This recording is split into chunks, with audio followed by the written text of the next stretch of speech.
बिस्मिल्लाहिर्रहमानिर्रहीम। शुरू करती हूँ अल्लाह के नाम से जो बहुत मेहरबान नहायत रहम फरमाने वाला है। आज मैं आपको इस्तग़फ़ार और उसकी फ़जीलत के बारे में बताऊँगी।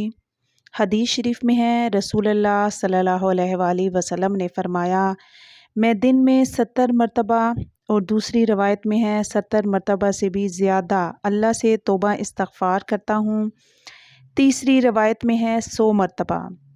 एक और हदीस शरीफ में आया है कि रसूलुल्लाह सल्लल्लाहु अलैहि वसल्लम ने फ़रमाया, तुम ज़्यादा से ज़्यादा अल्लाह के सामने तौबा किया करो, इसलिए कि मैं ख़ुद दिन में 100 मरतबा तौबा करता हूँ। एक और हदीस शरीफ में है, जिस शख्स ने हर गुनाह करने के बाद फ़ौरन तौबा इस्तग़फ़ार कर लिया तो उसने गुनाह पर इसरार नहीं किया, अगरचे वो 70 मरतबा तौबा इस्तग़फ़ार के बाद भी गुनाह करे। एक और हदीस शरीफ में है, रसूलुल्लाह सल्लल्लाहु अलैहि वसल्लम ने फ़रमाया, कसम है इस कादर मुतलक की जिसके कब्ज़े में मेरी जान है, कि अगर तुम इतनी ख़ताएँ भी करो कि इन ख़ताओं से ज़मीनों आसमान भर जाएँ, और फिर भी तुम अल्लाह से मग़फ़िरत तलब करो तो अल्लाह पाक ज़रूर तुम्हारे ख़ताओं को बख्श देगा। और कसम है इस ज़ात पाक की जिसके हाथ में मोहम्मद सल्लल्लाहु अलैहि वसल्लम की जान है, कि अगर बिलफ़र्ज़ तुम बिल्कुल ख़ताएँ न करो तो अल्लाह ताला ऐसी कौम को पैदा करे जो ख़ताएँ करे, फिर उससे मग़फ़िरत तलब करे और उनके गुनाह माफ़ करे। एक और हदीस में है, कसम है उस ज़ात पाक की जिसके हाथ में मेरी जान है, कि अगर बिलफ़र्ज़ तुम गुनाह बिल्कुल न करो तो अल्लाह तुमको दुनिया से उठा ले, तुम्हारी जगह ऐसे लोगों को पैदा करे जो गुनाह करें और फिर मग़फ़िरत तलब करें, और अल्लाह इनके गुनाह बख्श दे। एक और हदीस शरीफ में आया है, जो भी अल्लाह से मग़फ़िरत मांगता है अल्लाह उसको बख्श देता है। एक और हदीस शरीफ में आया है कि जो शख्स क़यामत के दिन इसका नामा अमाल इसको खुश कर दे तो इसको कसरत से तौबा इस्तग़फ़ार करते रहना चाहिए। हदीस शरीफ में है, जो भी मुसलमान कोई गुनाह करता है तो उसके गुनाह लिखने पर मुकर्रर फ़रिश्ता 3 घड़ी कुछ देर तवक्कुफ़ करता है। अगर उसने इन 3 साथ के वक्फ़े के किसी भी हिस्से में अल्लाह से अपने इस गुनाह की मग़फ़िरत मांग ली तो वो फ़रिश्ता इस गुनाह को नहीं लिखता, और क़यामत के दिन इसको इस गुनाह पर वाकिफ़ न करेगा और ना इस पर अज़ाब दिया जाएगा। हदीस शरीफ में है, इब्लीस शैतान ने अपने परवरदिगार सुब्हानहू तआला से अर्ज़ किया, तेरी इज़्ज़त व जलाल की कसम, मैं औलाद आदम को जब तक इनके तन बदन में जानें हैं बराबर गुमराह करता रहूँगा। तो उस पर उसके परवरदिगार ने फ़रमाया, तू मुझे भी अपने इज़्ज़त व जलाल की कसम है कि मैं भी इनकी बराबर मग़फ़िरत करता रहूँगा जब तक वो मुझसे मग़फ़िरत मांगते रहेंगे। हदीस शरीफ में आया है, जो कोई तमाम मोमन भाई और तमाम मोमन बहनों के लिए अल्लाह ताला से मग़फ़िरत चाहता है, अल्लाह ताला हर मोमन मर्द हर मोमन औरत के इस्तग़फ़ार के बदले एक नेकी इसके लिए लिख देते हैं।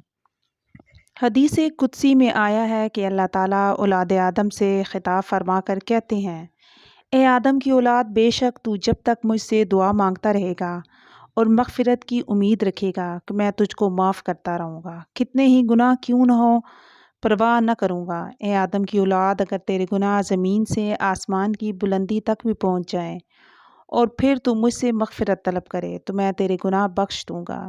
ए आदम की औलाद, अगर तू ज़मीन भर गुनाह भी मेरे सामने लाएगा और फिर तू मेरे सामने इस हालत में पेश होगा कि तूने किसी भी चीज़ को मेरे साथ शरीक न किया होगा, तो मैं भी ज़मीन भर मग़फ़िरत तेरे लिए ज़रूर लाऊँगा। एक और हदीस शरीफ में है, कोई भी बंदा जब गुनाह कर लेता है फिर इसी वक़्त नादम होकर कहता है, ए मेरे परवरदिगार, मैं तो गुनाह कर बैठा, अब तू इसको बख्श दे, तो उसका परवरदिगार फ़रिश्तों के सामने फ़रमाता है, क्या मेरे इस बंदे को यकीन है कि इसका कोई परवरदिगार है जो गुनाहों को माफ़ भी करता हो और उनके पर पकड़ भी करता हो। सुन लो, मैंने अपने इस बंदे को बख्श दिया। फिर वो बंदा जब तक खुदा चाहता है इस अहद पर कायम रहता है, फिर कोई गुनाह कर बैठता है, फिर नादम होकर कहता है, मेरे परवरदिगार, मैं तो ये एक और गुनाह कर बैठा, तू इसको भी बख्श दे। अल्लाह ताला फ़रिश्तों से फ़रमाते हैं, मेरे इस बंदे को यकीन है कि इसका कोई परवरदिगार है जो गुनाह माफ़ भी करता है और उन पर मुआख़ज़ा भी करता है। सुन लो, मैंने इसको फिर माफ़ कर दिया। फिर जब तक खुदा चाहे वो गुनाहों से बाज़ रहता है। پھر اور کوئی گناہ کر بیٹھتا ہے، پھر نادم ہو کر کہتا ہے اے میرے پروردگار تو پھر یہ ایک اور گناہ کر بیٹھا، تو اس کو بھی بخش دے۔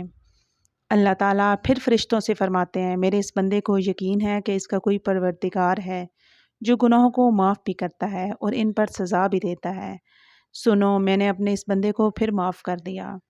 رسول اللہ صلی اللہ علیہ وآلہ وسلم نے 3 مرتبہ اس بندے کے گناہ اور توبہ کرنے کا ذکر فرمایا اور اس کے بعد فرمایا بس اسی طرح جو چاہے کرتا رہے، یعنی ہر گناہ کے بعد توبہ کرتا رہے۔ حدیث شریف میں ہے خوشخبری ہے اس شخص کے لیے جس کے نامہ اعمال میں کثرت سے استغفار موجود ہو۔ استغفر اللہ، استغفر اللہ، صدقے دل سے معنی کا دھیان کر کے کثرت سے پڑھتے رہا کریں۔ میں مغفرت چاہتا ہوں اس اللہ سے جس کے سوا کوئی معبود نہیں ہے، وہ ہمیشہ ہمیشہ زندہ رہنے والا، زمین و آسمان کو قائم رکھنے والا ہے، اور اسی کے سامنے توبہ کرتا ہوں۔ حدیث شریف میں ہے جو شخص ان کلمات کے ساتھ صدقے دل سے مغفرت طلب کرے گا اس کی مغفرت کر دی جائے گی، اگرچہ وہ میدان جہاد سے ہی بھاگا ہو۔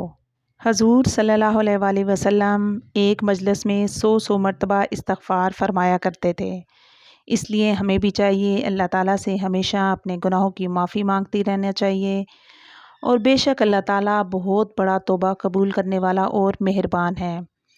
حضرت لقمان سے مروی ہے کہ انہوں نے اپنے بیٹے کو نصیحت فرمائی کہ تم اپنی زبان کو اللہم اغفر لی کا خوگر بنا لو، اس لیے کہ اللہ تعالیٰ کی کچھ ساتیں بھی ہیں کہ ان میں وہ کسی بھی سائل کے سوال کو رد نہیں فرماتا، چاہے وہ دل سے مانگے یا زبان سے۔ اللہ تعالیٰ ہمیں حضور صلی اللہ علیہ وآلہ وسلم کے اسوہ حسنہ پر چلنے کی توفیق عطا فرمائے اور ہمارے تمام گناہوں کو معاف فرمائے، آمین۔ اللہ حافظ۔